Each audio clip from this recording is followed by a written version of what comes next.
humana. A comunicação humana ela é muito complexa, né? Ela envolve uma série de jogos, uma série de interações que as funções da linguagem em si, elas não conseguem dar conta de tudo isso. É muita coisa para as funções da linguagem somente dar conta. Além de que as funções da linguagem veem a comunicação da gente como um ato meio pacífico, né? Como eu falei para vocês ontem.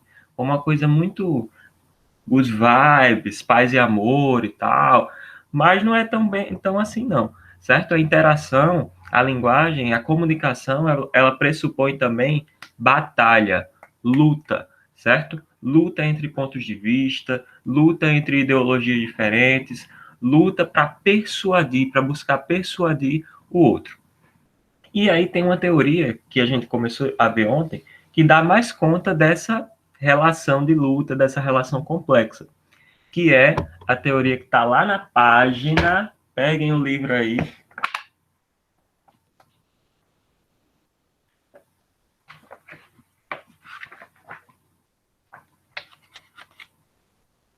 Linguagem verbal e não verbal. Não. Está lá na página. Quem achar aí primeiro me diz.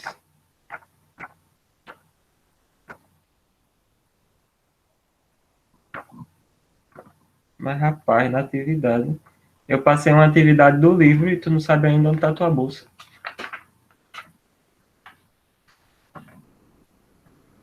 Página 178.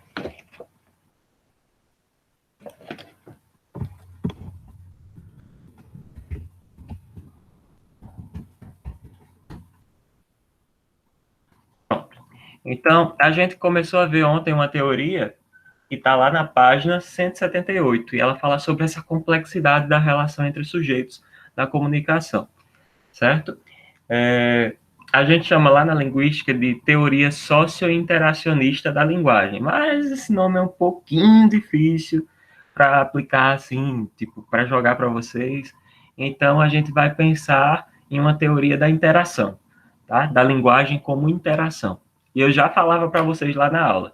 A linguagem ela tem três principais funções: expressão do pensamento, instrumento de comunicação e interação. E desses três, o que mais se sobressai é a interação social, tá certo?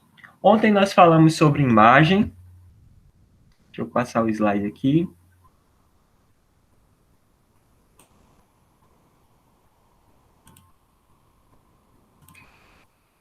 Ontem nós falamos sobre imagem, sobre a questão de a imagem do outro, né? A nossa comunicação, ela está sempre pautada, está sempre baseada na imagem que nós temos de nós mesmos e na imagem que nós temos do outro, certo?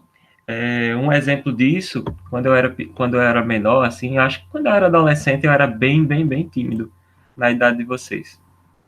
E eu acho que eu já comentei com vocês que eu comecei a falar com uns 13, 14 anos, né? Devo ter comentado com vocês já. Eu comecei a falar com 13, 14 anos. Pois é, eu era mudo antes. E aí, quando eu comecei a falar na escola, eu não tinha né, a desenvoltura de falar socialmente, etc. Então, as histórias, muitas vezes, que eu contava, teve uma vez que uma amiga minha disse assim, uma colega, eu acho que a gente nem pode chamar isso de amigo, enfim, ela disse que todas as histórias que eu contava, ela ficava agoniada para acabar logo, porque achava muito sem sal a forma como eu falava.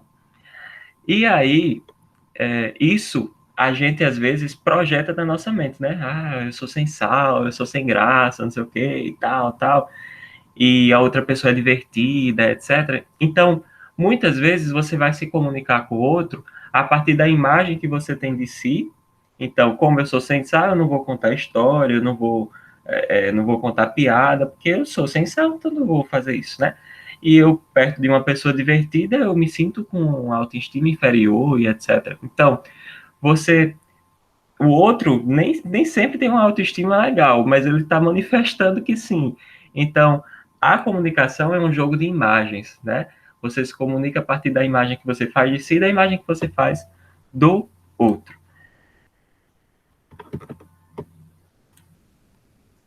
Vejam aí se vocês estão conseguindo enxergar. Conseguem ver a tela? Mas nós já estamos aqui. Aqui. Vimos a imagem, vimos a questão da compreensão. Nós fizemos ontem uma mímica com a participação honrosa de Thomas, né? Fazendo uma mímica sobre aula de história.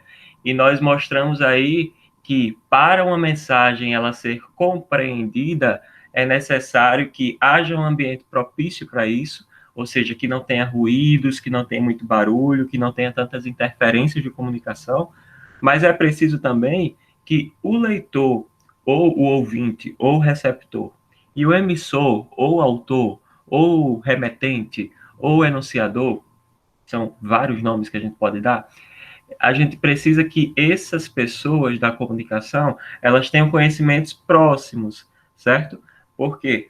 Porque se, por exemplo, eu estou falando em vários conceitos aqui, digamos, eu vou falar em sociointeracionismo, análise do discurso bakhtiniana, análise do discurso Foucaultiana, análise do discurso Pachetiana, vocês não vão entender o que eu estou falando, né?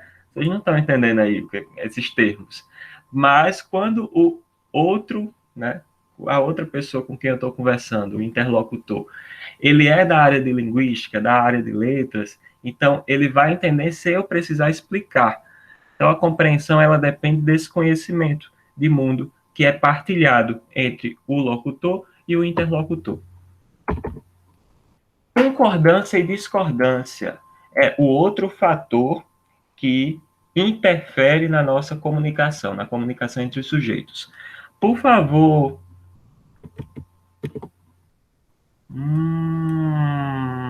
Ellison, você está com o livro aí?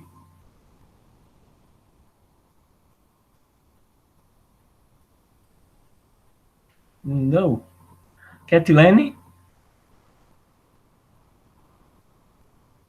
Leia aí, Catilene, na página 178, por favor. Lá no final, o último parágrafo. A discordância e a concordância.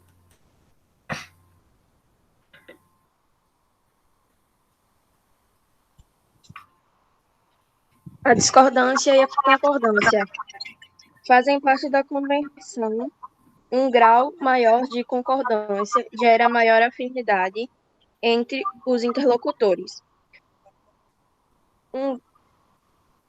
Calma ainda, professor. Certo. Um grau maior de discordância cria um estado de desconforto. As duas atuações influenciam o sentido que atribuímos aos textos. Por exemplo, em uma reunião entre representantes de governos, o que discutem acordos bilaterais, há interesses e pontos de vista divergentes em um jogo, o que traz à tona o caráter polêmico da linguagem. Muito obrigado, Catilene. Agora vamos agitar este palco. Eu quero duas pessoas, dois voluntários, que têm opiniões diferentes em relação a este tema.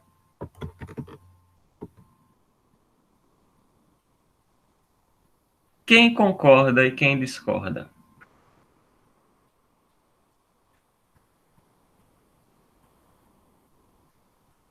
Podem falar no chat. Quem concorda e quem discorda? Você é a favor ou contra a descriminalização do aborto?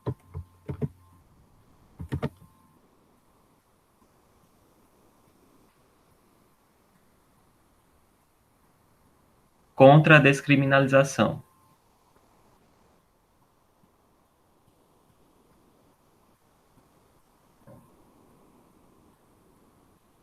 Lembrando que a pauta é descriminalização e não aborto.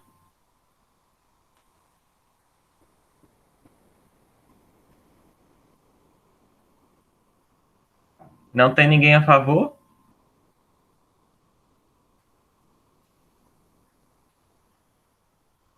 Ninguém a favor. Pois, Natividade, liga o microfone, por favor. Oi. você vai discutir comigo em relação à descriminalização do aborto. Você é Ah, contra e eu serei a favor tá. da descriminalização e não do aborto. Hum, Bom, eu acho, Natividade, que hum, é necessário que haja a descriminalização do aborto num país em que tantas mulheres elas acabam recorrendo ao aborto, mulheres pobres, né, acabam recorrendo ao aborto de uma forma meio que impensada e em problemas de saúde pública. Por quê? Porque, pensemos bem, Maria Natividade, se uma pessoa rica, né, ela quer fazer um aborto, ela vai numa hum. e ela consegue fazer de uma forma segura. Já uma pessoa mais pobre, ela não consegue.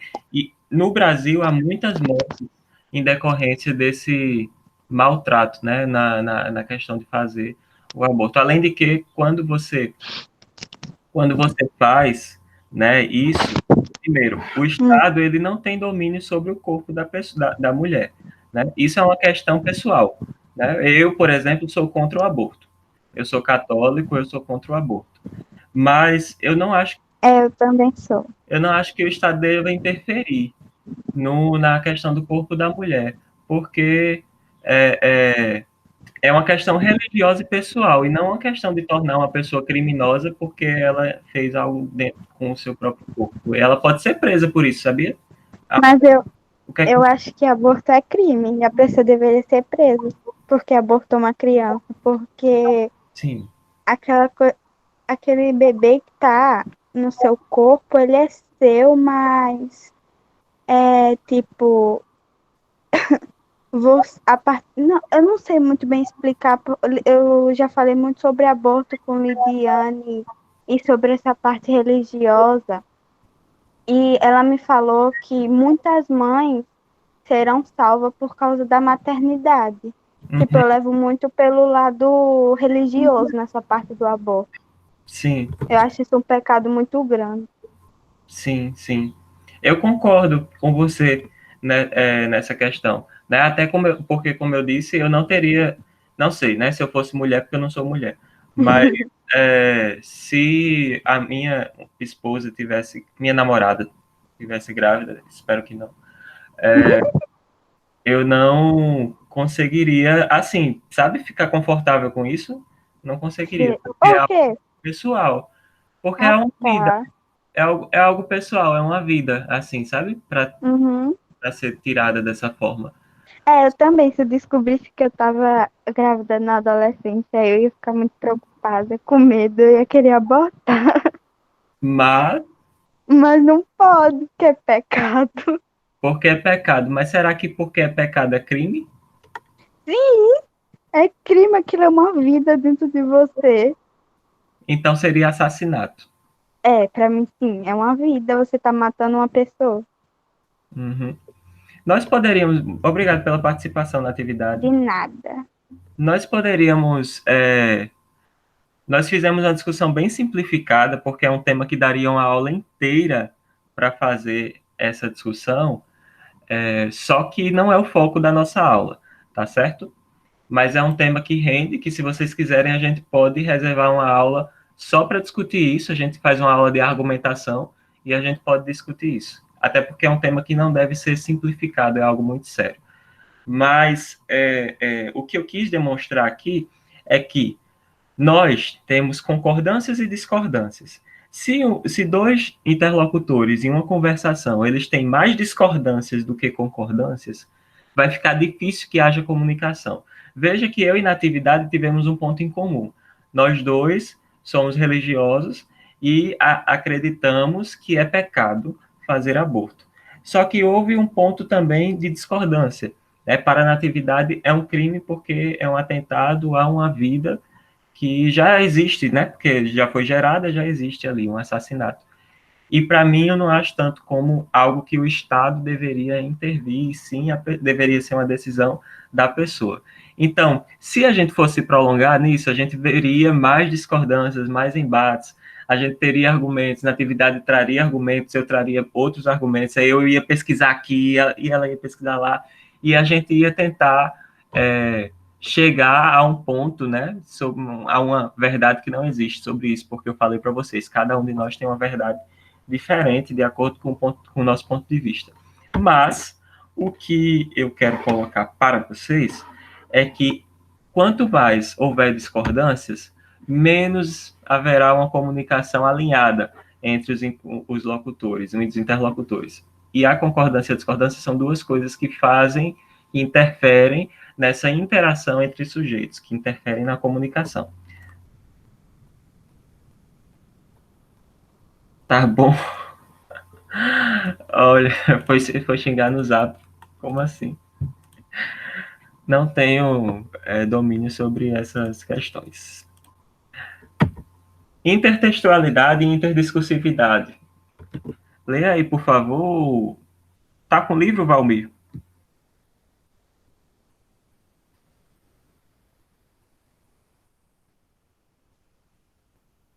Oi, Fátima. Maria de Fátima. Certo. Talita.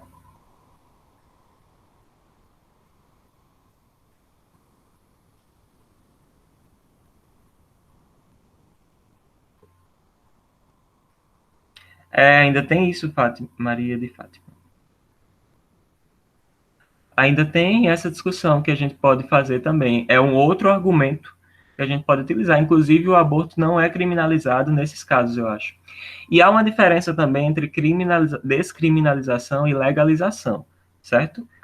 Uma vez eu descobri isso quando eu estava quando eu estava fazendo uma reportagem sobre a descriminalização da maconha, da cannabis, que muita gente confunde legalização com descriminalização. Aqui no Brasil, a cerveja é legalizada. Por quê? Porque além de não ser crime consumir álcool, ela ainda tem propagandas que reforçam, olha, consuma aqui, que dizem, é legal beber, etc, etc. Mas, em relação ao cigarro, por exemplo, ele é descriminalizado, mas não é legalizado. Se você pegar uma caixa de cigarro, você vai ver lá a quantidade de doença, de tragédia que o cigarro causa, né? Então, pode ver lá que tem câncer, insuficiência respiratória, não sei o quê, tudo tem lá avisando. Mas se você quiser consumir, é uma decisão pessoal, né? Você pode. Agora, você olha a capa e você vê, né? Não sei. Então, uma coisa legalizada é algo que, além de não ser crime, ele é fomentado, né? Ele é estimulado. Uma coisa descriminalizada, né? É uma coisa que deixa de ser crime, mas não é estimulado pela publicidade, pelas pessoas.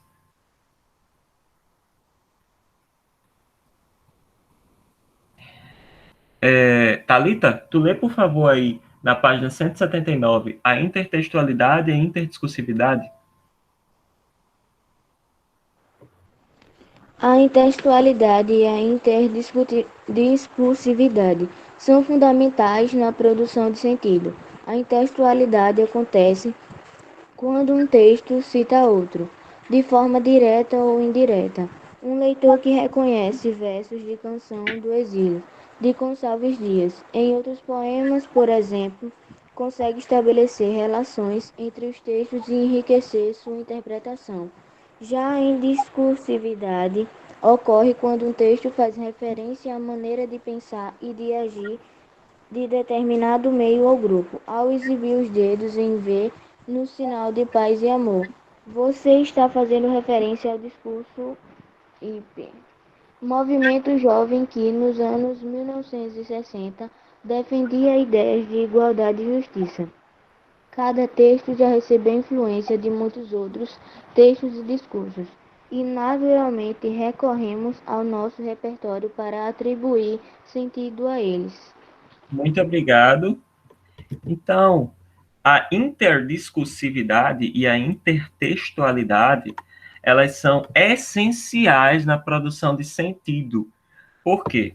Porque a gente não consegue atribuir sentido sem todo o histórico que nós temos de leitura, de escutar coisas. É como se a gente tivesse, desde que nasceu, em um mar, em um universo de textos, de imagens, de vídeos, de tudo isso, sabe?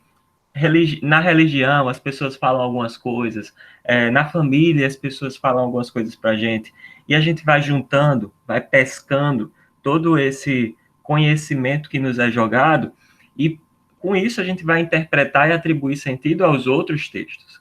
Então, esse exemplo aí de intertextualidade que ele deu foi a Canção do Exílio. Eu posso dar outro exemplo para vocês de intertextualidade.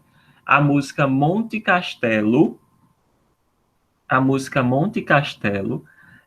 de Legião Urbana, logo no começo tem a seguinte parte: ainda que eu falasse a língua dos homens e dos anjos, ainda que eu falasse a língua dos homens e falasse a língua dos anjos, sem amor eu nada seria. É só o amor que conhece o que é verdade, certo? Então, essa parte aí de Legião Urbana não foi, Renato Russo foi lá e criou essa parte. Não. Ele fez um diálogo com a Bíblia, lá em 1 Coríntios, né, lá na carta de Coríntios, de Paulo aos Coríntios. Ele pegou lá o capítulo 13 de Paulo e colocou na música dele, certo? Ele fez essa intertextualidade. Então, lá em Coríntios tem, ainda que eu fale a língua dos homens e dos anjos, sem amor eu nada seria, é só o amor que conhece a verdade, e vai falando sobre as características do amor. Outra parte que Renato Russo coloca na música dele é o poema de Camões. Camões foi um poeta português, né, lá de 1500, mais ou menos, 1400 e pouco, 1500, e ele escreveu um poema que é assim: o amor é fogo que arde sem se ver, é ferida que dói e não se sente, é um contentamento descontente, é dor que desatina sem doer. Então, essa parte aí está na música de Legião, mas houve uma intertextualidade, ou seja, um diálogo, né, entre Legião Urbana e Camões, lá atrás, né? Camões é bem antigo. Então, o que é que ele fez aí? Ele pegou a parte de um texto e incorporou no seu texto. Aí vocês me perguntam, mas professor, isso não é plágio? Sim, dependendo do seu objetivo.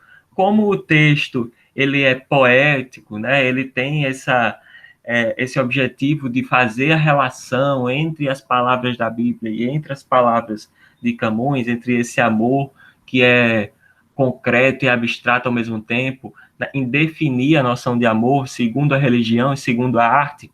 Então, como tem esse cunho poético, não é um plágio, tá? É uma intertextualidade.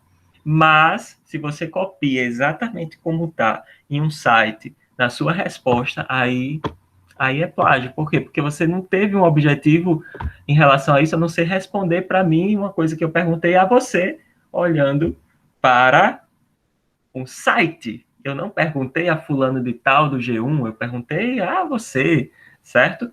Então, há uma diferença entre intertextualidade e plágio, bem grande, tá certo? E a interdiscursividade é a relação entre discursos, tá? A gente consegue atribuir sentido a um texto através dos discursos que a gente escuta em toda a nossa vida.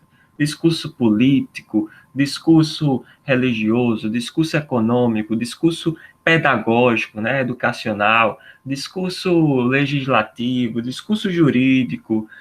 A gente vai conseguindo atribuir sentido às coisas de acordo com os discursos que nós vamos ouvindo durante toda a nossa vida. E a gente vai ver isso na prática no poema O Açúcar, que vocês deveriam ter respondido, né, antes. Vejam aí.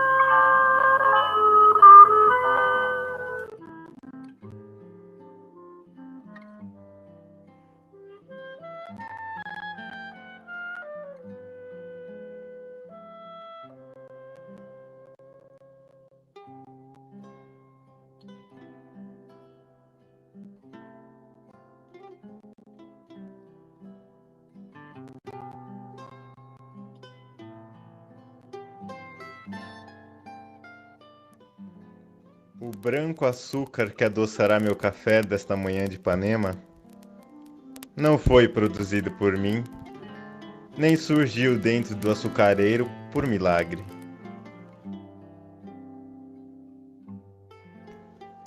Vejo-o puro e afável ao paladar, como beijo de moça, água na pele, flor que se dissolve na boca. Mas este açúcar não foi feito por mim.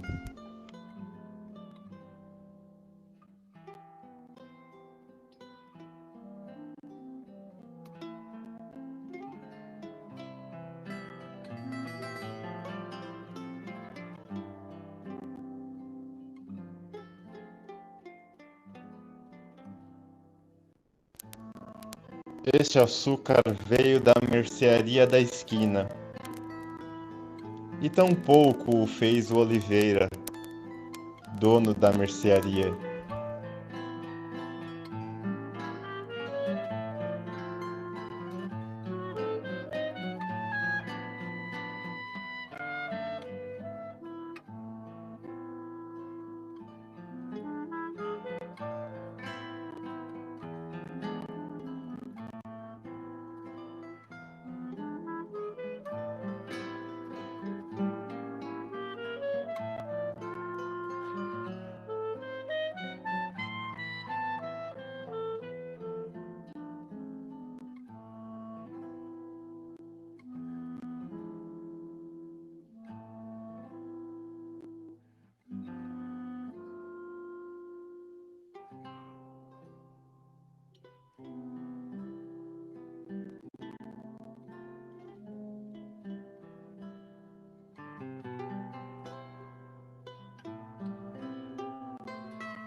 Este açúcar veio de uma usina de açúcar em Pernambuco ou no estado do Rio.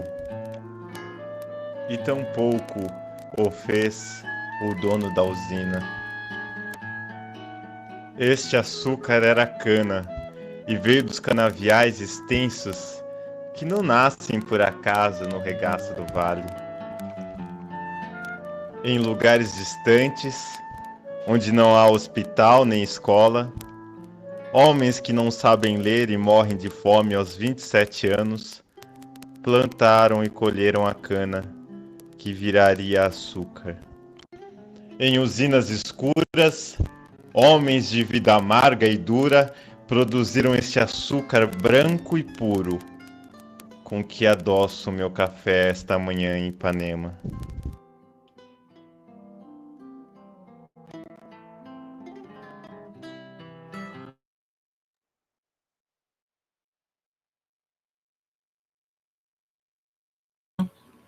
Nham, nham, nham, nham, muita fome, não é?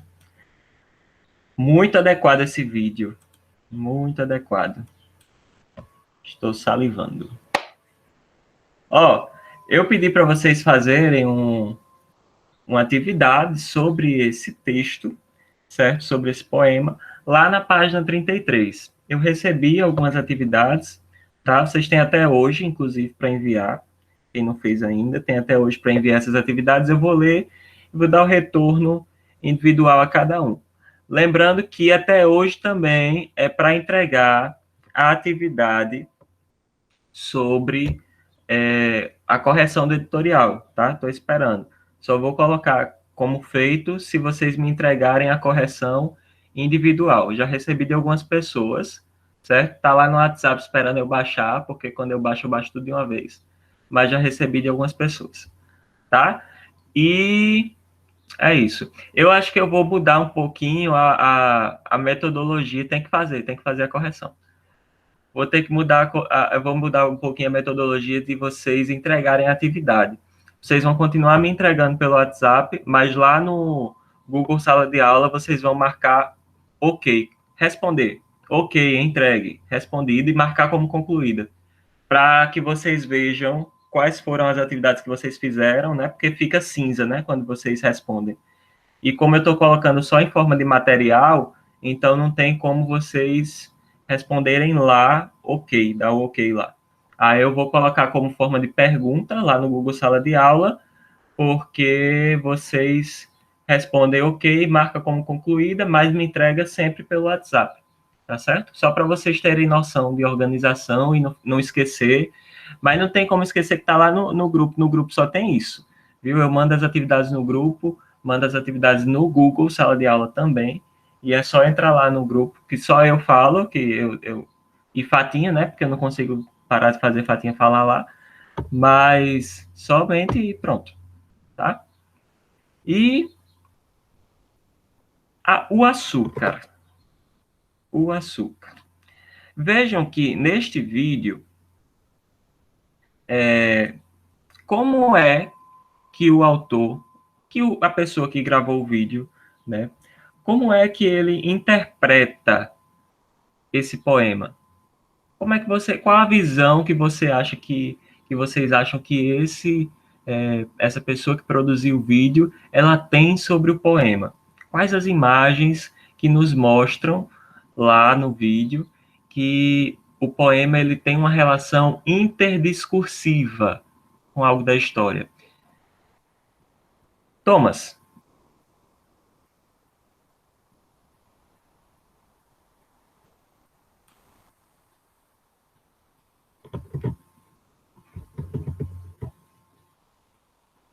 Quais são as partes lá no poema, lá no vídeo, que mostram uma relação interdiscursiva do poema? Interdiscursiva é essa relação de diálogo entre os discursos, né, que estão externos ao texto, não estão lá no texto. Então, onde é que a gente pode ver aí uma relação com algo da história, com algo de fora do texto, né, com algo do contexto, lá no vídeo? Quais as cenas, as imagens?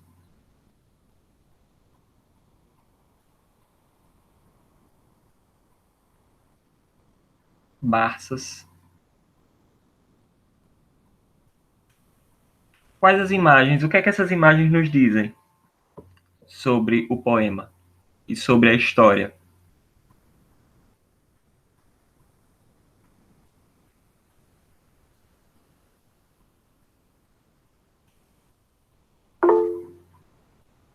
Sim. Deixa eu te perguntar, tem algum lugar, um pouquinho antes disso, tem uma imagem do livro, né? Mostrando uma palavrinha que é muito conhecida na nossa cultura brasileira. Desde que foi colonizado até o Império, depois do Império, tem uma palavrinha chamada, a palavrinha é abolição, né? Mostra lá a palavra abolição, no caso, a gente já sabe que é da escravatura, e aí a gente só sabe que é da escravatura porque nós temos um conhecimento interdiscursivo, né? Porque nós temos um conhecimento de mundo. Tem algum lugar no poema que fala sobre escravidão? Todo mundo pode responder agora, tá? Tem algum lugar no poema em que fala sobre escravidão? Claramente? Não tem, né? Não tem nenhuma parte. Não tem. Mas a gente pode fazer essa relação, estabelecer essa relação com a história, por quê? Porque o eu lírico fala da exploração, como Thalita colocou aí. Fala da exploração de pessoas pobres, de pessoas muitas vezes que não sabem ler, que morrem sem ler, em usinas. Ele também fala sobre homens de vida amarga e dura que produziram este açúcar branco e puro. E ele sempre faz um um contraste entre o branco do açúcar e a nossa mente, né, interdiscursiva vai associar com a pele negra das pessoas que produzem esse açúcar, certo? Quem são as pessoas novas, jovens, que não sabem ler, de 27 anos, que plantam, colhem cana que viraria açúcar, que estão analfabetas nos canaviais, né? Quem são essas pessoas que são vítimas dessa exploração? No vídeo, ele mostra que tudo isso é uma consequência de um período desigual no Brasil, de um período de exploração, que não começou hoje, começou há muito tempo, desde os indígenas até a escravatura, né? E continua até hoje. Então, essa relação interdiscursiva, implícita, a gente só consegue estabelecer, não é pela leitura exatamente do texto, mas pelo conhecimento que a gente tem, que é anterior ao texto, certo? Então, essa relação entre o poema e essas questões de história, abolição da escravatura, né, dos canaviais lá mostrando nas fotos, aquelas fotos no vídeo, isso aí é uma relação interdiscursiva, porque estabelece um diálogo de temas, né? O tema do poema e o tema do vídeo. Então, esses dois temas, eles combinam, certo? Eles estabelecem um diálogo. Tem alguma dúvida em relação a isso, gente? Diálogo entre discursos. É interdiscursividade. O diálogo entre discursos. Outro exemplo. Eu estou aqui falando para vocês. Tarará, tarará. Estou falando tudo isso aqui para vocês, né? Vocês acham que eu tirei tudo isso da minha cabeça? Todo esse assunto eu tirei da minha cabeça? Não. Então, esse assunto eu estudei na universidade, né? Outros autores, pessoas renomadas como Bakhtin, Mikhail Bakhtin é um filósofo russo, que formulou toda essa teoria que eu estou passando para vocês. Mas ele formulou com outras palavras. Então, quando eu estou falando aqui para vocês, nas minhas palavras, tem as palavras de Bakhtin, que viveu há muito tempo antes de mim. Essa relação entre o meu discurso, né, e o discurso de Bakhtin, de tantos anos atrás, é uma relação interdiscursiva. Por quê? Porque na minha fala tem a presença de outras falas que são anteriores a mim, certo? Há sempre esse diálogo entre os discursos. Então, o que eu estou falando para vocês não é original da minha cabeça.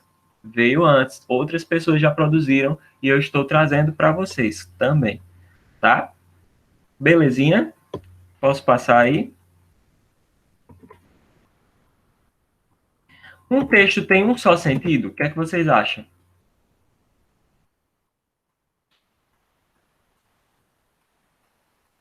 Um texto tem um só sentido? Depende do ponto de vista. E aí, mais gente? Cadê o povo que estava dormindo? Jennifer? Alice?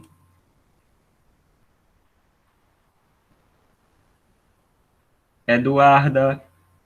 Participem aí no chat. Eu acho que estão dormindo ainda, né? Jennifer, Alice, Eduarda?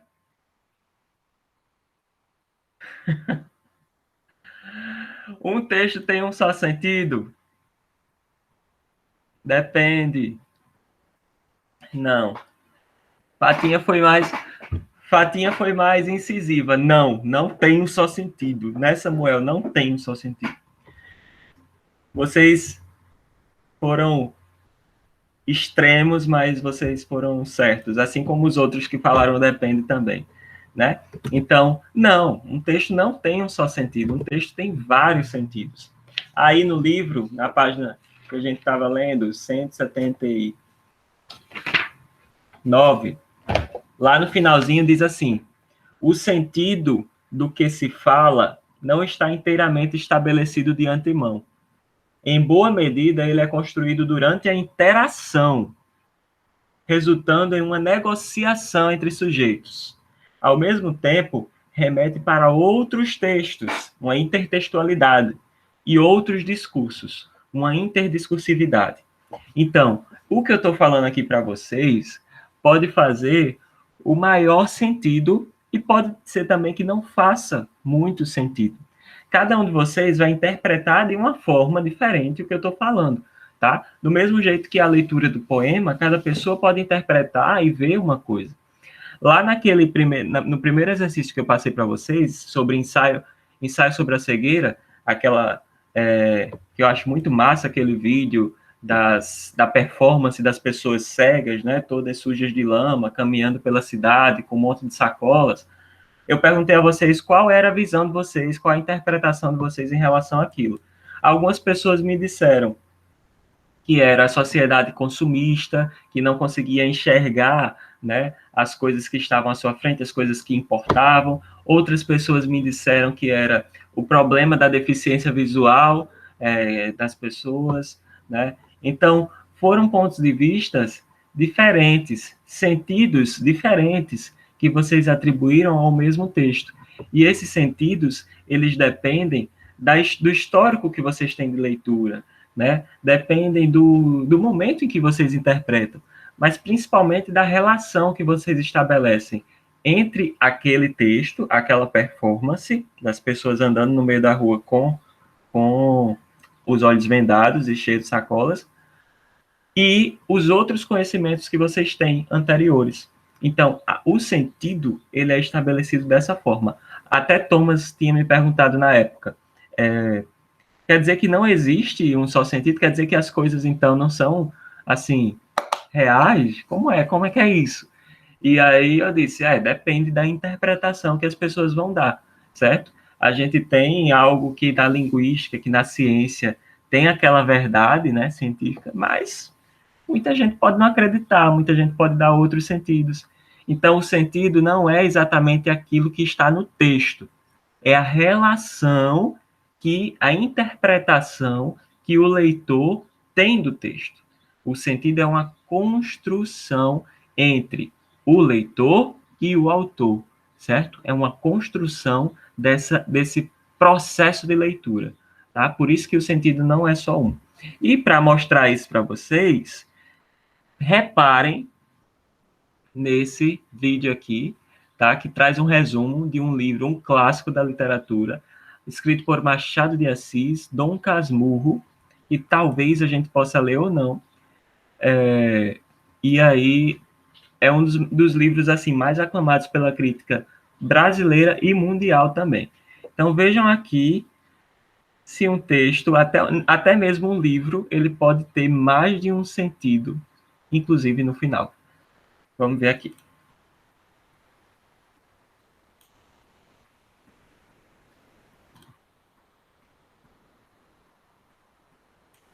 Machado de Assis. Dom Casmurro por Machado de Assis. Bento era um moço rico que vivia com sua mãe, a viúva Dona Glória. Na mesma casa moravam seu irmão Cosme, a prima Justina e o agregado José Dias. Depois que perdeu seu primeiro filho, Dona Glória prometeu a Deus que se o segundo filho fosse homem, ele seria padre. Isso mesmo, ela o colocaria no seminário. Atendendo aos pedidos da mãe, Bentinho vai ao seminário ainda na adolescência. Acontece que Bentinho não tinha nenhuma vocação para ser padre. Além disso, ainda havia o amor por Dom Casmurro por Machado de Assis. Bento era um moço rico que vivia com sua mãe, a viúva Dona Glória. Na mesma casa moravam seu irmão Cosme, a prima Justina e o agregado José Dias. Depois que perdeu seu primeiro filho, Dona Glória prometeu a Deus que se o segundo filho fosse homem, ele seria padre. Isso mesmo, ela o colocaria no seminário. Atendendo aos pedidos da mãe, Bentinho vai ao seminário ainda na adolescência. Acontece que Bentinho não tinha nenhuma vocação para ser padre. Além disso, ainda havia o amor por Capitu, o que fazia ainda mais aumentar a vontade de Bentinho de sair daquele lugar. Ainda no seminário, Bentinho conhece Escobar, e os dois tornam-se melhores amigos. Juntos, conseguem convencer os pais a tirá-los do seminário. Bentinho, então, forma-se em direito e se casa com Capitu. E a melhor amiga de Capitu, que se chama Sancha, se casa com Escobar. A felicidade de Bentinho se completa ainda mais com o nascimento de seu filho Ezequiel. E um fato começa a levantar a desconfiança de Bentinho. Seu filho começa cada vez mais a ficar parecido com seu amigo Escobar. No entanto, uma fatalidade ocorre e muda completamente o rumo da história. Escobar vai nadar e acaba morrendo afogado. Durante o velório, Capitu se comporta de maneira muito estranha, como se alimentasse um amor secreto por Escobar. A partir deste momento, Bentinho começa a suspeitar de um adultério de Capitu com o seu melhor amigo. O tempo passa e nada muda as convicções de Bentinho, que acaba por enviar Capitu e seu filho para a Europa com a desculpa de um tratamento para a saúde. Capitu morre pouco tempo depois e seu filho morre em Jerusalém, onde estudava artefatos arqueológicos. Por fim, Bentinho vai a uma peça de Shakespeare que conta uma tragédia ocorrida por ciúmes e suspeita de traição injusta, que termina com a morte da mulher inocente. Bentinho nunca mais consegue aceitar a sua vida e se torna uma pessoa endurecida e amarga. Análise da obra. Dom Casmurro é uma obra do realismo. O realismo ele é caracterizado por personagens com mais defeitos do que qualidades. E as temáticas são bastante distintas daquelas que abordam o romantismo, por exemplo. Dentro dessas temáticas, podemos citar o adultério, a ambição e a vaidade. Vamos entender como que funciona a estrutura da narrativa do romantismo e a estrutura da narrativa feita no realismo, caracterizada pela obra de Machado de Assis. Bom, no romantismo, os triângulos amorosos eram formados basicamente pelo mocinho, pela mocinha e pelo vilão que lutava contra a união do mocinho com a mocinha. Então era basicamente essa a estrutura. No realismo, nós temos o Bentinho, o seu melhor amigo, que não é vilão nem mocinho, e a Capitu, que não é vilã nem mocinha.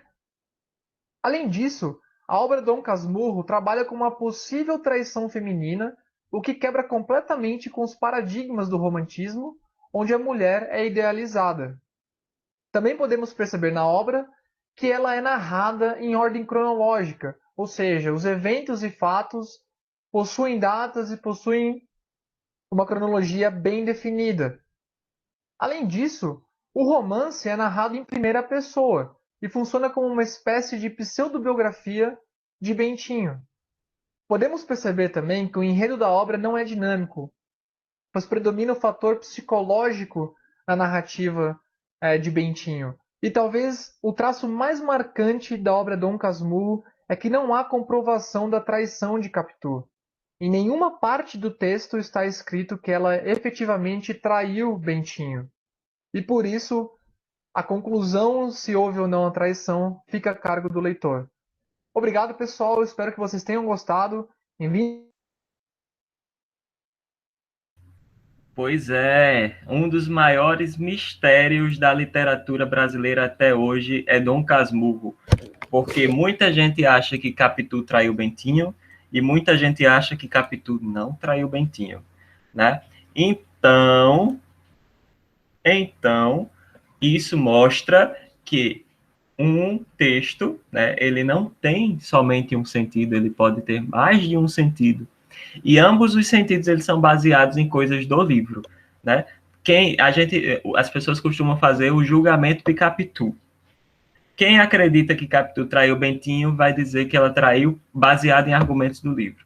Quem acredita que ela não traiu vai dizer que ela não traiu baseado também em argumentos do livro. Então tem esse processo de julgamento.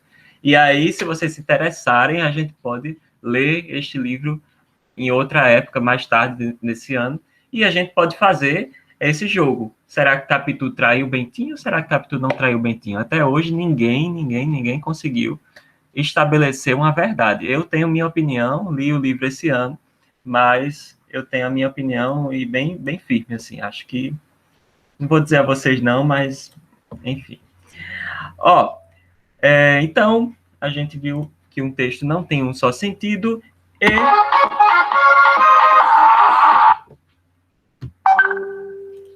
Peraí. Não acredito.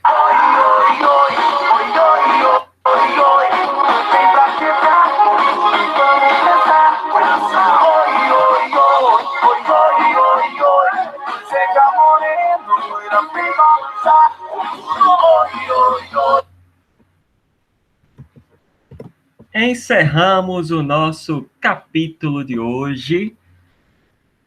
Mas é claro que vocês não vão ficar sem atividade para fazer durante a semana. Eu vou passar para vocês um arquivo em PDF, vou colocar tanto no Google Sala de Aula quanto no grupo do WhatsApp, certo? Com um questionário, algumas questõezinhas. São 10 questões sobre 2 textos. O outro, um texto, e a professora, outro texto, tá certo? As 5 questões, são 5 questões sobre um texto e 5 sobre o outro. Vocês vão escolher das 10 questões apenas 5 para fazerem, tá? Não é para fazer as 10 inteiras, é para escolher 5 questões para fazer. Para fazer essas questões, vocês vão contar com a ajuda do livro, da página 26 a 30 e da página 46 a 47. Mas as respostas, elas não vão estar no livro, tá? As respostas vão estar lá. O livro vai só indicar, assim, alguns termos novos que eu coloquei nas perguntas. Anti-herói, narrador, anti-herói, herói, narrador, ficção, não ficção. Então, isso aí vai estar lá no livro para vocês se basearem, saberem o que eu estou dizendo, entenderem a pergunta e conseguirem responder a interpretação. Não vai estar no Google a resposta, porque é interpretação textual. A interpretação textual é com vocês. É uma coisa pessoal. Como a gente viu, o texto ele não tem um só sentido, então não tem a resposta certa, né? Tem o que vocês conseguem compreender da resposta certa ou não. E aí a gente vai discutir na próxima aula, vai começar discutindo esse questionário, certo? E a interpretação do texto de vocês. Então, é isso aí. Eu fui tão bonzinho que em cada questão eu coloquei até a página que você pode encontrar, a página específica em que você pode encontrar a ajuda lá no livro, tá? Quem não tem livro, você pode pedir, são poucas páginas, 26 a 30, 46 a 70, pede para alguém, Ellison, tirar foto para você e mandar, que aí eu acho que já resolve, tá certo? Então, pessoal, muito obrigado pela participação de vocês. Eu vou fazer agora a última chamada. Vamos ver quem é que não estava.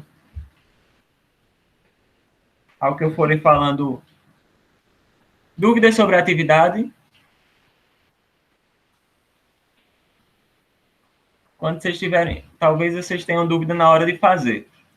Mas aí é só vocês me comunicarem no WhatsApp, certo?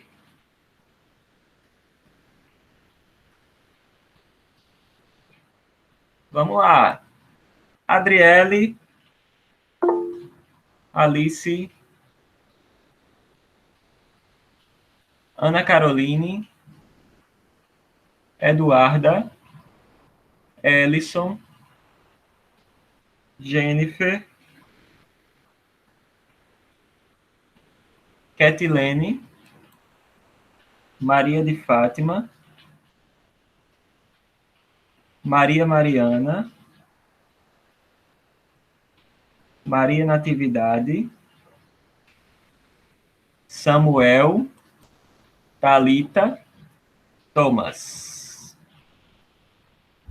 Cadê José Valmir, hein? José Valmir. Prontinho.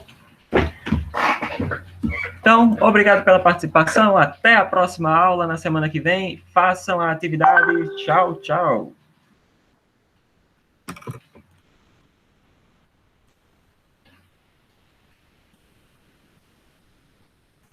Tchau.